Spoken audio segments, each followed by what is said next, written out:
Hi, welcome to the Monday TNT. We've only got 5 more of our daily 10-minute programs to go with our updates of the news. We'll be changing our format from next week. You'll still see plenty of news, plenty of me popping up in your feed, and hopefully in some other social media spaces as well. Let's get started today. And this is a post from Saturday morning. This from the National News Bureau of Thailand.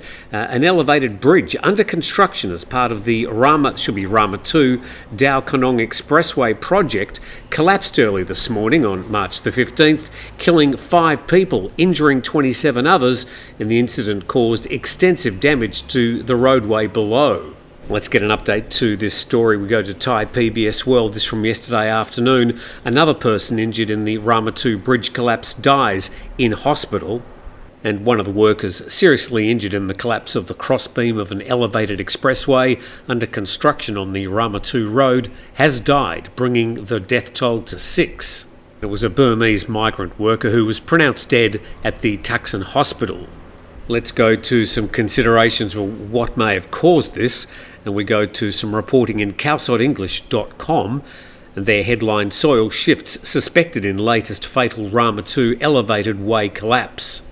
It says that an elevated expressway under construction collapsed on Saturday, killing 5, well now we know it's 6, and injuring 24 others, with preliminary investigations pointing to unstable soil conditions as the likely cause.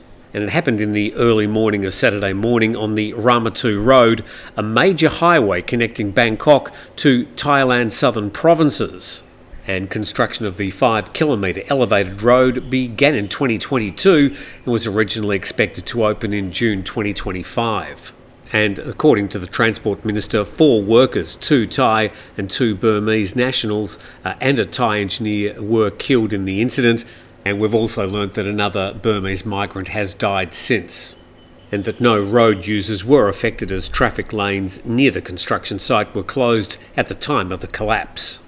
And construction, the long tortured construction on this patch of road, has been notorious. You might be a bit shocked. Rama 2 Road sees over 2,500 construction accidents in 7 years, and this reported by nationthailand.com. And Rama 2 Road, often called the road with never-ending construction, has seen frequent accidents throughout its decades-long construction, attributed to a 50-year timeline of projects. And the incident in which a concrete beam structure collapsed onto the construction site of the Dao Kanong Expressway Bridge on the early morning of Saturday was the latest addition to more than 2,500 construction-related accidents reported by the Department of Highway since 2019. And since 2019, there's been 143 fatalities and 1,441 injuries.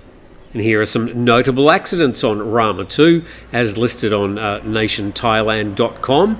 And you can see there all these people being killed and injured whilst trying to complete this expressway that leads out of Bangkok towards the south of Thailand.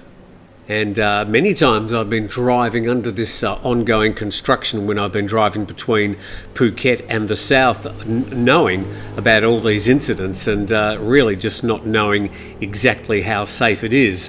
I think the headlines speak for themselves.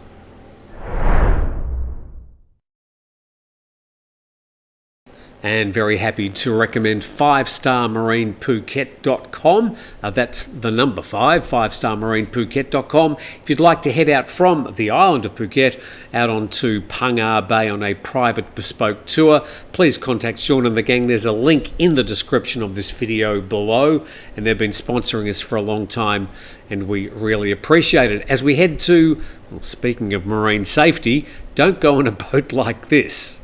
And Thai PBS World reporting on their Facebook page, a female British tourist was killed, 27 others were rescued, this is yesterday, after the boat taking them to a scuba diving and snorkeling location about 6 nautical miles from popular Tao Island, that's Koh Tao, in Suratani province, caught fire. And just going to the story in Thai PBS World, and it says the Thai Maritime Enforcement Command Centre received an SOS message stating that the dive boat was on fire at sea. All except one passenger was rescued. The volunteers also helped to put out the fire, which is reported to have started in the engine room. And heading now from the Gulf of Thailand down to the very, very south of Thailand on the border, roadside bombing in Thailand's Deep South injures 8 rangers and civilian. And the story reported in the PattayaNews.com. And it says a roadside bombing rocked Thailand's insurgency-plagued southern province of Pattaya yesterday, injuring 8 paramilitary rangers and 1 civilian in a violent attack. And it took place around 11:20 a.m. on March the 15th, that's Saturday, in the main city district, when an improvised explosive device detonated as an armour-plated pickup truck carrying the rangers approached the Talubo Bridge. And authorities suspect the bomb was planted by separatist insurgents, a tactic frequently employed in the decades-long conflict between ethnic Malay Muslim militants and the Thai government. The injured rangers, part of a paramilitary unit tasked with the maintaining security in the volatile region, were swiftly transported to a nearby hospital along with the civilian. All 9 victims are reported to be in a stable condition. And the article notes the Deep South, encompassing Patani, Yala and Narithiwat and parts of Songkhla, remains a hotspot of violence despite intermittent peace talks between the government and insurgent groups. And now for something completely different. We head to Bangkok. And this also reported in the PattayaNews.com. 13 foreign women arrested in Soi Nana prostitution crackdown in Bangkok.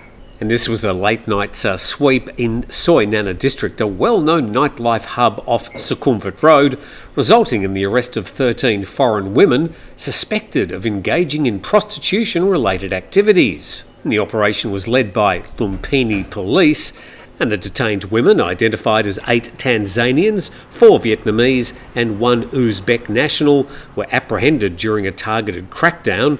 Soi Nana, also known as Soi 4, a bustling strip lined with bars and entertainment venues.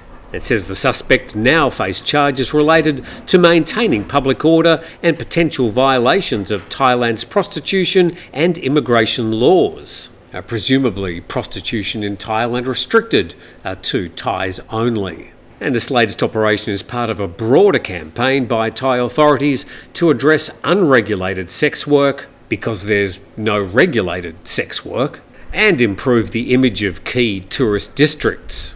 And now to 4 more really stupid people, a follow-up to a story we did last week. And this Cowside English Facebook post says we're now up to 9 British nationals were arrested for attempting to smuggle dried cannabis out of Thailand this week. Well, this is last week. And the story covered in Cowside English, cannabis worth millions seized as 4 more Britons arrested in Samui. 5 last week, another 4 yesterday, again heading to Singapore. These people have got a screw loose. As we go to this story, well, a little bit of good news and a smile. And Priyakorn Pornholm, an art teacher from Chonburi, won the Miss Tiffany Universe 2025 crown in a competition featuring 34 contestants at the Tiffany Show Theatre in Pattaya. And Miss Tiffany is a beauty pageant for Thai transgender women in Pattaya, which has taken place annually since 1998. And Priyakorn is the 26th Miss Tiffany. And good luck to all of them. Smiles and sequins all around. At least a bit of good news from the weekend. Hopefully you're a bit more up to date with some of the things happening around Thailand. Thanks for dropping in today. Appreciate, of course, the ongoing support of 5starmarinephuket.com. And we'll see you tomorrow.